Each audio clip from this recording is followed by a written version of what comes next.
A huge thanks to Jonathan and the team for inviting me to contribute today. I'm sorry I can't be there in person. It was such a privilege to attend the meeting in Edinburgh in August. I'm Fran Sanderson, Director of Arts and Culture Programmes and Investments at Nesta.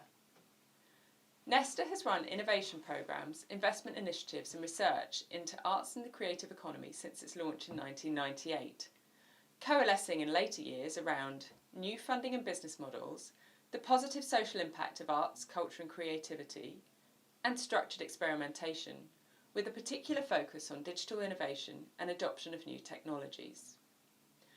Current initiatives include Arts and Culture Finance, which provides repayable finance to arts, cultural and creative industries organisations that have a clear social benefit, known as social impact investment, and the Creative Industries Policy and Evidence Centre, which provides independent research and policy recommendations for the UK's creative industries. Historically, arts and the creative economy have been a strategic priority for Nesta. The organisation has recently moved towards a mission-focused strategy, zooming in on obesity, domestic carbon emissions in early years, and so both Arts and Culture Finance and the Policy and Evidence Centre will find new host organisations in 2023. The arts sector in the UK, like everywhere, has had a rollercoaster few years.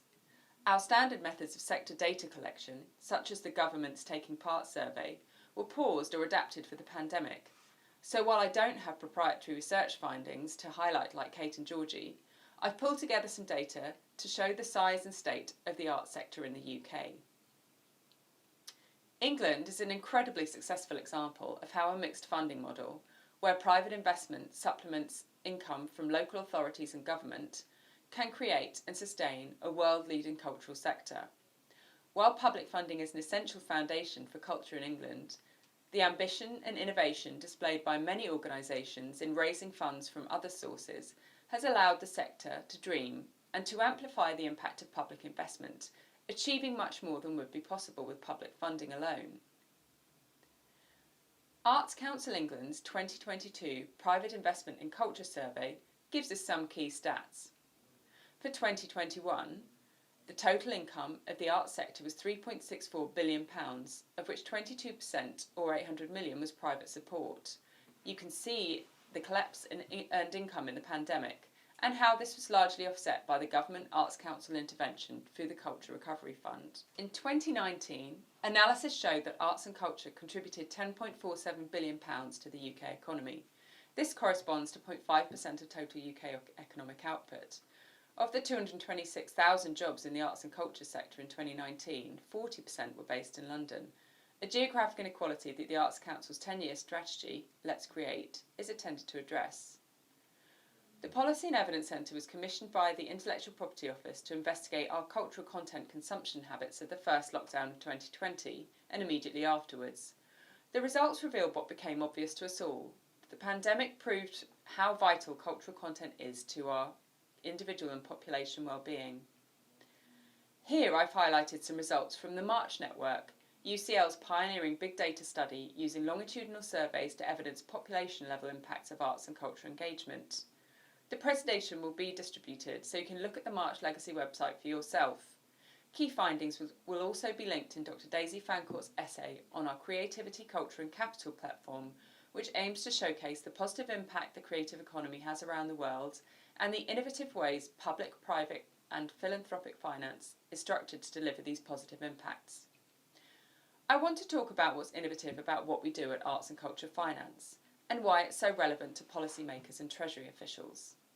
Like any investor or allocator of capital, the government or Treasury has to think about risk and return. With the notable exception of the Culture Recovery Fund, the government as commissioner or investor can fall into the trap of trading execution predictability for agile innovation in distribution models and therefore, critically, for scaling and collaboration potential. Blended capital models can shift the dial, with structures that allow public and private risk matrices to combine to deliver a scaled up as well as optimised and therefore more sustained impact. Our pilot Arts Impact Fund, launched in 2015, leveraged £4 million of private and philanthropic capital for £3 million of public capital from the Arts Council. The one thing we're pretty confident is going in the right direction is the allocation of investment capital towards opportunities with positive social impact. Simple generational demographic wealth transfer dynamics predict that, as any wealth manager will testify. Models that leverage public and private capital to deliver more than either can alone are our best chance to deploy both. When I took the job at Nesta, I was intrigued as to how the arts would respond to an investment model. While deployment is challenging in the current environment for the Arts and Culture Impact Fund, the Arts Impact Fund, our pilot, was fully deployed over the expected time period and is now over 50% repaid 7 years later. Our investees are demonstrably better after our investment at financial management, as well as impact management, measurement and reporting. A recent academic study also determined that AIF investees were on balance more financially resilient, measured by growth in income, fixed assets and net assets. A blog highlighting the methodology and results is available on our website. Our investees also self-report a high level of satisfaction with the relationship with arts and culture finance, an ability to look beyond project funding and application cycles, and a better understanding of what they hope to achieve with their impact programmes. As an investor, grant maker, research organisation and collaborator, our informed impression of how to deploy public money wisely is to focus on using resources to develop durable assets for the sector and use clever structuring and impact-first co-investment models to attract and de-risk private capital. Policymakers, with some mindset shifts around how they think about how to fund the arts, can deliver higher returns on public investment and over a longer time frame. Australia, of all the countries I've spoken to in the past 7 years in my role at Nesta, has the most similar funding environment to the UK, as well as an appetite for bold thinking and financial innovation. Taking a long-term asset development approach to the arts sector might often focus on tangible assets, predominantly physical infrastructure. But we at Arts and Culture Finance like to think of the assets of the sector in a more expansive way, considering what really generates the future income. We think these are people and skills, business models and organisations, and data and insight.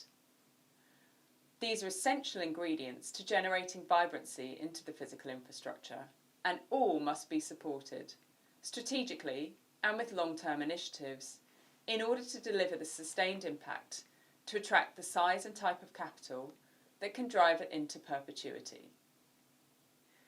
Thanks very much, and do please feel free to contact me with any further questions. Thank you.